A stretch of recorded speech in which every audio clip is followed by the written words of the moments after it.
চল মা চল, তোর কপাল আল্লাহ পাক সুখ লেখে নাই। এইবারের পরিণতি একদিন দেখবি অনেক ভয়ঙ্কর হইব। এরা যতগুলি মাইয়ার জীবন নষ্ট করছে, এগো অভিশাপে এরা একদিন ধ্বংস হইয়া যাইব। আচ্ছা, ফয়সাল যে এই মেয়েটারও তালাক দিল, কাজটা কি ঠিক করছে? শোনো, এটা নতুন কি ঠিক করছে কি না করছে এটা নিয়ে তুমি চিন্তা করো না। শুনলাম সামনের শুক্রবারে বলে তোমার ভাইয়ের পোলার লাগে মোবারক সাহেবের মায়ের সাথে বিয়া। জানি। আপনি বুঝতেছেন মোবারক সাহেবের মায়ের সাথে বিয়ে হওয়ার মানে কি? তুমি কি কইতে চাও?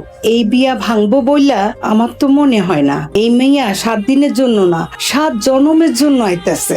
তুমি কেমনে জানলা?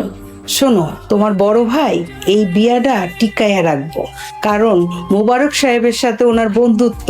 শহরের শিক্ষিতা মাইয়ারে দিয়া ওনার বংশের বাতি জ্বালানোর খুব ইচ্ছা। আমার ভাইয়ের পোলার তুমি বেশি চিনো। ওর কাছে শিক্ষিত আর অশিক্ষিতর কিছু নাই। ওর শখ 7 দিনে বেশি থাকে না। আপনার ভাইয়ের পোলা এমন পস্তাইব যে জন্মের মতন শিক্ষা পাইয়া যাইবো। আচ্ছা, দেখা যাক। সামনে নির্বাচন, আমার ভাইরে অনেক খাতির যত্ন করতে হবে। আমার ভাইয়ের অনেক ক্ষমতা। সামনে চেয়ারম্যান নির্বাচন পাশ করলে, চেয়ারম্যানের ক্ষমতা থাকলে, টাকার পয়সা থাকলে আমার লাগুর পায় কেনা, আমারই তখন সব ক্ষমতা থাকবে।